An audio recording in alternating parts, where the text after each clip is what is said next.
हाय दोस्तों, आज हम लोग जावा का सबसे बेसिक टॉपिक डिस्कस करने वाले हैं, क्लास एंड ऑब्जेक्ट, जो कि ऑब्जेक्ट ओरिएंटेड प्रोग्रामिंग को सीखने के लिए बहुत ही इंपॉर्टेंट होता है। तो सबसे पहले हम देखते हैं ऑब्जेक्ट ओरिएंटेड प्रोग्रामिंग क्या होता है। तो जब भी हम किसी प्रोग्रामिंग लैंग्वेज में ऑब्जेक्ट का रेफरेंस लेते हुए कोड करें तो उसे ऑब्जेक्ट ओरिएंटेड प्रोग्रामिंग कहते हैं। मतलब हम जब भी कोड करेंगे उस कोड को एक ऑब्जेक्ट की तरह देखेंगे, तो इसे ऑब्जेक्ट ओरिएंटेड प्रोग्रामिंग कहते हैं। चलिए स्टार्ट करते हैं हम लोग क्लास एंड ऑब्जेक्ट। तो सबसे पहले हम लोग समझते हैं कि क्लास क्या है। देखो, हम लोग अपने सराउंडिंग्स में ऑब्जेक्ट से घिरे हुए हैं। फॉर एग्जांपल मैं दिखाता हूँ आपको एक कार। तो ये कार देखिए एक ऑब्जेक्ट है। सारे ऑब्जेक्ट की कुछ ना कुछ प्रॉपर्टी होती है और कुछ ना कुछ बिहेवियर होता है, तो वो कुछ ना कुछ करता है। तो जैसे कि एक कार की प्रॉपर्टीज़ क्या हो सकती है, एक कार की प्रॉपर्टीज़ ये हो सकती है कि कार का कलर हो सकता है, कार का माइलेज हो सकता है, कार के इंजन का सीसी हो सकता है, कार कौन सी कंपनी की है, कौन से ब्रांड की है, कब बनी है। तो ये सारी इसकी प्रॉपर्टी है। और बिहेवियर क्या है कि बिहेवियर मतलब ये कार करता क्या है। ये रन करता है, ब्रेक लगाया जा सकता है, ये कार रेस कर सकती है। तो ये सब इसके बिहेवियर है। इसी प्रकार से हर एक ऑब्जेक्ट का कुछ ना कुछ प्रॉपर्टी होता है और बिहेवियर होता है। जैसे कि हर एक इंसान की कुछ ना कुछ प्रॉपर्टीज़ होती है ना। तो किसी का बाल काला होता है, किसी का भूरा होता है, किसी की आंखें भूरी होती है, किसी का रंग गोरा होता है, किसी का हाइट बड़ा होता है, कोई किसी का हाइट छोटी होती है। तो ये सारी उसकी प्रॉपर्टीज़ हुई। और बिहेवियर क्या होता है, वो बहुत शांत है, बहुत अच्छा है, बहुत हेल्पफुल है, बहुत शैतान है। तो ये सब उसकी बिहेवियर होती है। इसी प्रकार से जावा में भी जब हम कोड लिखते हैं ना, तो उसका एक स्टेट मेंशन करते हैं और बिहेवियर मेंशन करते हैं। तो उसका स्टेट और बिहेवियर मेंशन कहाँ करते हैं, उसका स्टेट और बिहेवियर हम लोग क्लास में मेंशन करते हैं। तो ये देखिए यहाँ पर एक कार क्लास है। हम लोग एक कार के लिए कोड लिख रहे हैं, तो इसको हम लोग एक कार ऑब्जेक्ट बनाएंगे, तो उसके लिए हमें एक क्लास लगेगा। तो हमने यहाँ क्लास लिखा है। तो class is a blueprint use to create an object. जैसे कि हमें घर बनाना होता है तो पहले हम लोग एक ब्लूप्रिंट रेडी करके आते हैं, नक्शा रेडी करके आते हैं, और बेस्ड ऑन दैट नक्शा हम लोग घर बना सकते हैं। तो क्या नक्शा से सिर्फ एक ही घर बनता है क्या? नहीं, नक्शा से हम मल्टीपल घर बना सकते हैं। जब कोई सोसाइटी बनती है तो उस पूरी सोसाइटी में हर घर का नक्शा ही एक होता है। कोई बिल्डर एक सोसाइटी बनाता है तो वो अलग अलग नक्शा नहीं बनाता है, वो एक ही नक्शा बनाता है और उसी का मल्टीपल क्लोन बना देता है, मतलब डिफरेंट कॉपीज बनाता है। तो वो एक नक्शा से मल्टीपल ऑब्जेक्ट्स क्रिएट करता है। सिमिलरली हम लोग जावा में भी एक क्लास के थ्रू मल्टीपल ऑब्जेक्ट्स बना सकते हैं। जैसे उस नक्शे में होता है ना कि कितना रूम होगा, कितना बालकनी होगा, कितना किचन होगा एक घर में, उसे उसी प्रकार से क्लास में हम लोग डिफाइन करते हैं प्रॉपर्टीज़। उस क्लास का क्या प्रॉपर्टी होगा और क्या बिहेवियर होगा, और बेस्ड ऑन दैट हम लोग उसका ऑब्जेक्ट क्रिएट करेंगे। अब देखो ऑब्जेक्ट क्या होता है। ऑब्जेक्ट रियल वर्ल्ड एंटिटी होता है क्रिएटेड फ्रॉम क्लास। स्टेट क्या होता है? स्टेट जैसे मैंने बताया ना कि किसी भी चीज़ का कोई भी प्रॉपर्टीज होता है उसको स्टेट बोलते हैं। फॉर एग्जांपल कार क्लास में कार की एक स्पीड होगी, कार का कलर होगा, कार का इंजन होगा, कार का मॉडल नंबर होगा। तो ये सारे उसका स्टेट हुआ। और बिहेवियर क्या होगा कि वो चलेगा, वो ड्राइव करेगा, वो ब्रेक करेगा, वो उसका बिहेवियर हो गया। और उसको हम लोग मेथड बोलते हैं जावा में। ठीक है, अब समझते हैं हम लोग इस क्लास की मदद से। तो देखो, क्लास लिखने के लिए सबसे पहले हम लोग क्लास कीवर्ड का यूज़ करते हैं। सबसे पहले क्लास लिखें, फिर क्लास का नाम, क्लास का नाम, और क्लास का नाम हमेशा कैपिटल से स्टार्ट होगा, अपर केस से। तो ये हो गया क्लास, देन क्लास का नाम। अब ये देखिए यहाँ पर इसमें स्टेट क्या क्या है। इसका स्टेट है प्रॉपर्टी, मतलब इसकी प्रॉपर्टीज़ क्या क्या है। तो इसका कलर है, इसका स्पीड है ना। ये इसकी प्रॉपर्टी है। इसका मॉडल नंबर होगा। तो मॉडल नंबर भी हम लोग लिख सकते हैं, सपोज करो स्ट्रिंग मॉडल नंबर है ना, स्ट्रिंग मॉडल मॉडल। तो ये हो गया इसका स्ट्रिंग मॉडल है ना। अब बिहेवियर क्या हो गया कि ये ड्राइव करता है, ब्रेक लगाता है। तो ये उसकी हो गई बिहेवियर। अब देखिए इसको हम लोग कैसे रन कर सकते हैं। मेन मेथड वो मेथड होता है इस पूरे प्रोग्राम का एंट्री पॉइंट होता है, मतलब कोड यहीं से एग्जीक्यूट होता है। पहले अब हम लोग देखते हैं कार का ऑब्जेक्ट कैसे क्रिएट करेंगे। तो कार का ऑब्जेक्ट क्रिएट करने के लिए हम लोग यूज़ करते हैं न्यू कीवर्ड। तो यहाँ अगर कार लिखा है, car C1 equal to new car, car C1 equal to new car. C1 हो गया रेफरेंस वेरिएबल, मतलब यहाँ से जो ऑब्जेक्ट बनेगा उसका एड्रेस C1 होल्ड करेगा, और C1 के थ्रू हम लोग सारा चीज़ एक्सेस कर सकते हैं। मतलब इसके अंदर जो प्रॉपर्टीज़ है, प्रॉपर्टीज़ को एक्सेस कर सकते हैं। अब यहाँ ऑब्जेक्ट C1 बना। अब C1 की कुछ प्रॉपर्टीज़ थी, तो प्रॉपर्टीज़ को हम लोग यहाँ एक्सेस कर सकते हैं through the help of this one, like ऐसे हम लोग एक्सेस कर सकते हैं। जैसे C1, जैसे मैं C1 डॉट कलर लिखूँगा हमारे पास उसका एक्सेस आ जाएगा। आई मीन उस प्रॉपर्टी को मैं एक्सेस कर ले रहा हूँ, और जैसे इसमें हम रेड लिख रहे हैं ना, तो वो रेड उस कलर उसको असाइन हो गया।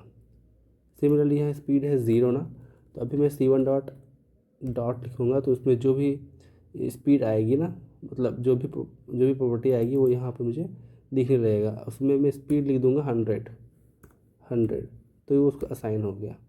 अब इसको हम प्रिंट करेंगे system dot out dot print L N के थ्रू।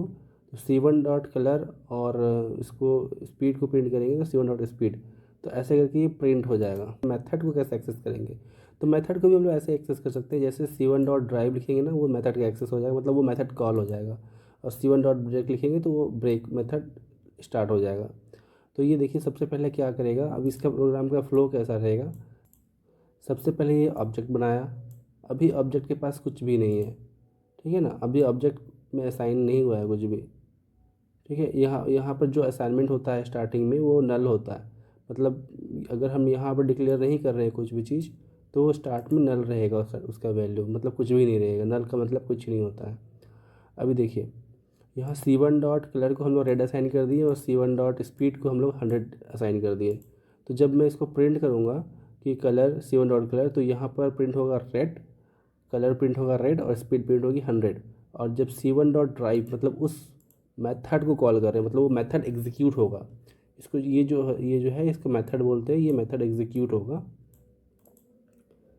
एग्जीक्यूट होगा और प्रिंट करेगा car is driving then car is stopped. इसको हम लोग रन करके देखते हैं क्या होता है। तो ये देखो यहाँ कलर आ गया रेड और स्पीड आ गया 100, देन आया कार इज़ ड्राइविंग, देन आया कार इज़ स्टॉप्ड। तो यहाँ से हम लोगों ने एक ऑब्जेक्ट क्रिएट किया, उसमें कुछ डेटा असाइन किया और उसका मेथड्स को भी एक्सेस किया। अब हम लोग कुछ और एग्जांपल के साथ समझते हैं। पेन, ठीक है। तो पेन क्लास जो हम लोग क्रिएट करते हैं, अब पेन में हम लोग प्रॉपर्टी देते हैं, तो पेन में प्रॉपर्टी देते हैं कलर और टाइप। तो इसकी प्रॉपर्टी में कलर आता है, एक कलर COLO, इसमें एक कलर आया और कलर को हम लोग असाइन करते हैं रेड, राइट। हम लोग देखिए यहाँ अब की बार हम लोग स्टार्टिंग से ही डेटा को इनिशियलाइज कर दे रहे हैं। तो और इसका टाइप देते हैं स्ट्रिंग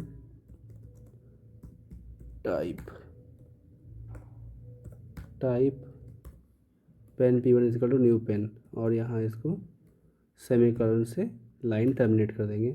अब दूसरा ऑब्जेक्ट बनाते हैं equal to new pen, C2 equal to new pen. अब देखिए हम यहाँ प्रिंट करते हैं out। अब देखिए यहाँ हमारे पास 3 ऑब्जेक्ट क्रिएट हो चुका है, तीनों ऑब्जेक्ट को हम लोग प्रिंट करके देख रहे हैं, लेकिन तीनों में आउटपुट सेम आएगा क्योंकि हम लोगों ने इसको सबसे पहले ही इनिशियलाइज करके रख दिया प्रॉपर्टी को हमने बाद में इनिशियलाइज नहीं किया है। जब प्रॉपर्टी को हम लोग ग्लोबल लेवल पे इनिशियलाइज करेंगे तो सबके पास सेम ही प्रॉपर्टी जाएगी, हाँ, लेकिन ऑब्जेक्ट अलग अलग होगा। उसी प्रकार से जैसे आपके पास अलग अलग एक ही ब्रांड की एक ही इंक वाली पेन हो, इसी तरीके से तो जावा भी ऐसे ही रिलेट करता है अपने आप को ऑब्जेक्ट के जैसा। इस कारण से यहाँ पर भी हमारे पास डिफरेंट ऑब्जेक्ट हो सकते हैं बट उनकी प्रॉपर्टीज़ सेम हो सकती है। तो यहाँ पर देखिए इसका आउटपुट ही आएगा सेम टू सेम। रन करते हैं इसको। ये देखिए P1 रेड है, P1 भी मार्कर टाइप है, C2 भी रेड है, C2 भी मार्कर है, C1 भी रेड है और C1 भी मार्कर है।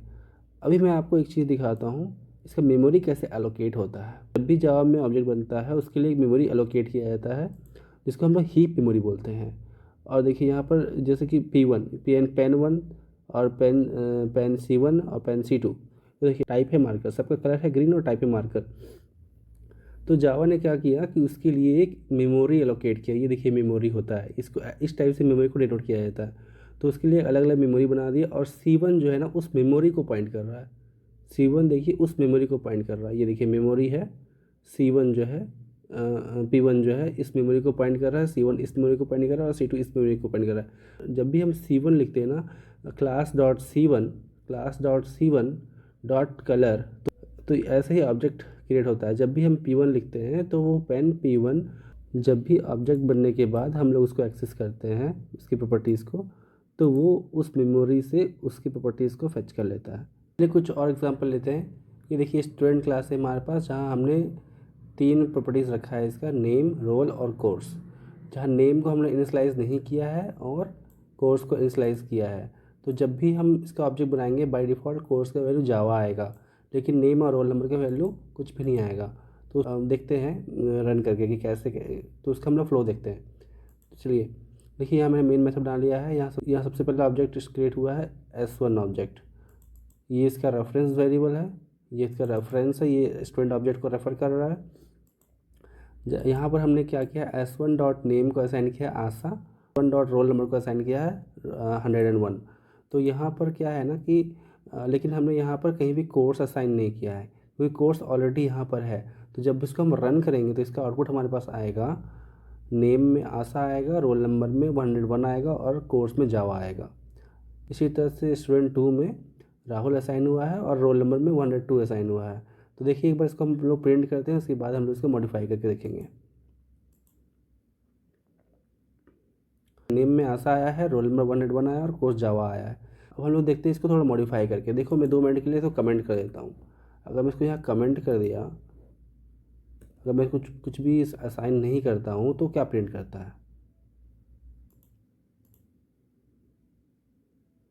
ये देखिए नल और 0 प्रिंट किया, क्योंकि यहाँ पर हमने बस डिक्लेयर किया है।